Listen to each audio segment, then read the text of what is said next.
Hey everybody, it's Sunday, time for Class Act, week 6. Today we're going to discuss living with PTSD. So a lot of you guys have probably heard the expression PTSD, maybe don't know exactly what it is, how you get it, or how you get rid of it, but I'd like to try to talk to you about it a little bit today.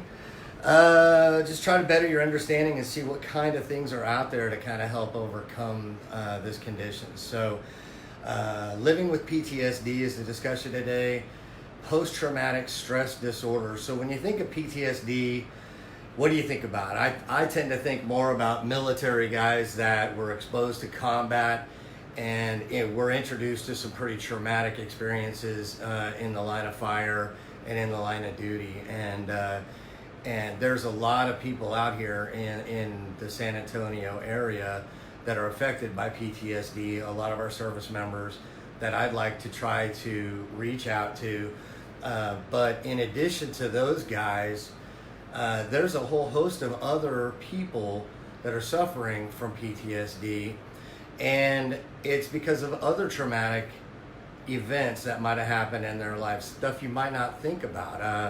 I was speaking to a girl a week ago about PTSD and was kind of blown away, actually, inspired to do this video after talking to her because she had a miscarriage and lost a baby, and it was such a traumatic event for her that it started manifesting itself as PTSD, and I'll kind of get into that a little bit further here in just a second. But maybe you were physically abused as a child. When you're a child, an event like a large man, your dad, grabbing you, throwing you down the hallway, or hitting you in the face with a full beer can or something in anger is just a real major traumatic experience for that child.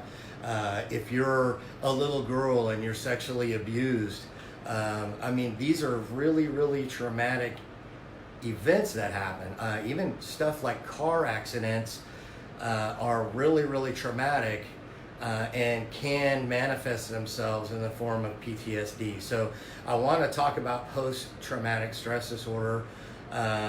What it looks like in men and women is a little bit different. You kind of get two different things that come with PTSD. One of them is anxiety, and the other one is depression. And they both kind of hit you at different times, different intervals, and in different ways. And if you're a woman, it's going to kind of affect you a little bit different than it might affect a man. So we want to talk about those differences right now for just a minute. Women with anxiety issues and PTSD will typically worry a lot. They may be anxious, nervous, fearful. They may have trouble sleeping, insomnia. They're thinking about this event over and over in their head. They can't just, get rid of it. They carry that anxiety with them. And so it's the same way with men, but men will typically respond to anxiety in a different way. I posted an article about anxiety and the effects it has on men a couple of weeks ago on the page if you want to go back and look at it. But John Daniels is on there. Hey buddy, what's going on, John? Hope you learned a little bit about PTSD today. So we're talking about the differences on how this thing affects men and women, right? Well, women tend to worry and have fear, and men have more of a anger with it, right? So when you get anxiety as a man, it may manifest itself differently, like frustration and anger, or muscle aches, or alcohol use, or many other self-destructive behaviors. I mean, I've been through all this stuff, so I could tell you that I've lived with frustration and anger issues almost my whole life until I was actually diagnosed with PTSD. Then I was able to kind of figure it out and realize, wow, this is why I was always going out there and motocrossing and doing 160 miles an hour in my car and drinking on a binge weekend all the time. It relates to it, right? So it just kind of comes with the anxiety that you get with PTSD.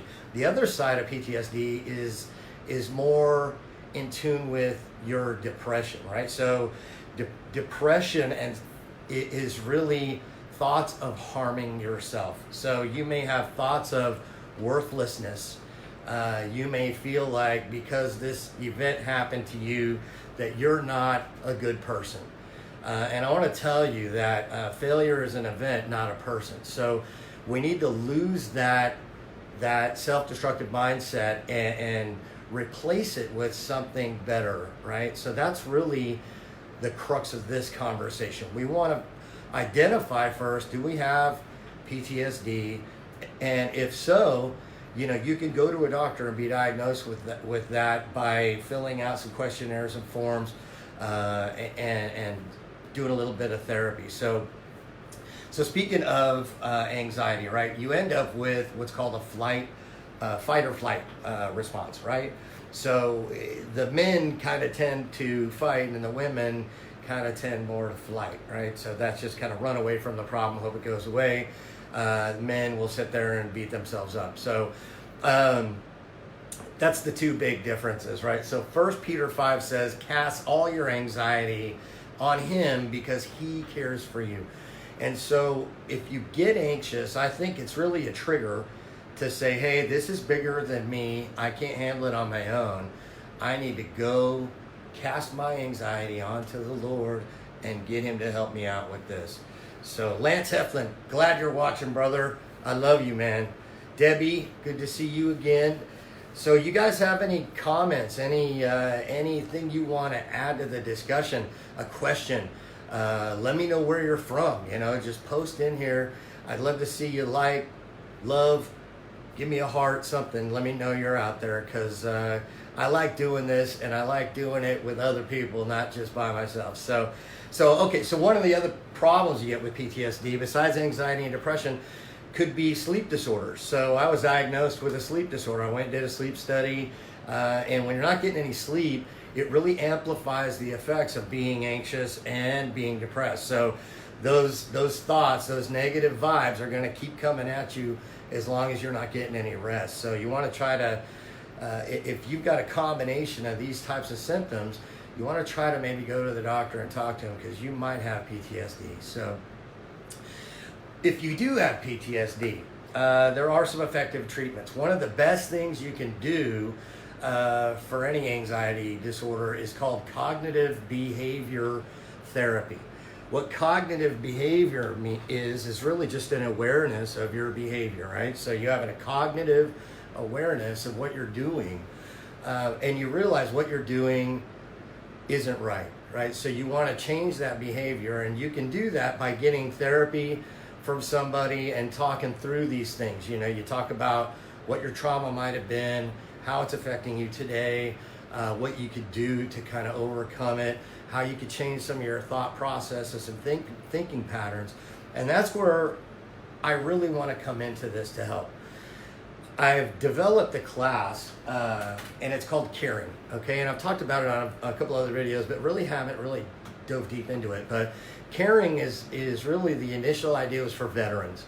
And Caring for veterans really hones in on this cognitive behavior, right? We want to start replacing what I would call that stinking thinking mentality that you might have if you're suffering from PTSD, and replace that with some good positive input. So things that you could go to every day. Caring is an acronym. It stands for communication, attitude, relationships, inspiration, never giving up, and goal setting. So you're going to want to know how to talk to yourself. You got to have that communication skill, be able to have a positive self-talk with yourself and with other people. Have the right attitude, have a positive winning attitude, be able to create relationships with people who may also be suffering from the PTSD symptoms you suffer from, so you can dialogue back and forth and have an accountability partner. You want to inspire yourself and others around you, because you know what? If you can overcome your PTSD, you might be able to help somebody else overcome theirs, and that's where my passion's at. So the end in Caring is never giving up, right? You want to never lose hope. And then the goals is goal setting. You always want to set some goals for yourself on how to get better every day of your life. So that's the cognitive behavior. That's the Caring course. And that's a really big part of overcoming your PTSD, is getting involved with something like that, or a therapist that you can spend time with in this cognitive behavioral therapy stuff. Some other things will help when you're in a bad mood, when you kind of feel anxious, when you think things are kind of coming up. Yeah, John says he talks to people. He talks to people better than he talks to himself. So you're saying he's probably got a bad negative image of himself, and maybe a bad self-talk. You know, John, I do the same thing, man. Thanks for your input. I appreciate that.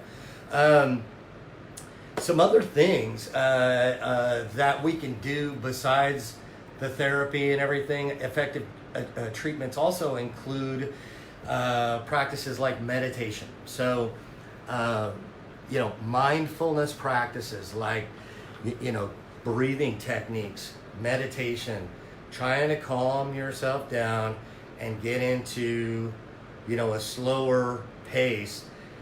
Deep breathing, in the nose, out the mouth, in the nose. Deep breathing exercises are something I would Google and look up. Things like yoga, exercise, walking, diet, all of those things will have a good impact on your symptoms with anxiety and depression. Other effective treatments do include some chemical, some drugs. Basically, they help stabilize the chemicals in your brain, right? So you have serotonin, epinephrine, oxytocin. These things are feel-good chemicals that your brain normally creates on their own. But sometimes when you've got PTSD and you're suffering from anxiety and depression, these chemicals get out of balance, and sometimes you need to correct that with little medication. So there's several different medications out there that a doctor can prescribe to you. But I tell you what, it has been 12 minutes that I've been spending talking with you guys about PTSD. If you guys have any questions at all about this, you know what? I really hope you share this video on your newsfeed. Share it, because people that you don't know are struggling with this and need help. If you're struggling with this and need help, I really hope you would come to me, send me a DM, a personal message, whatever, and we'll talk about it. We could definitely have a conversation about this, and it'd stay between you and me. But for right now, it's time to go, Cowboys! See ya. Peace.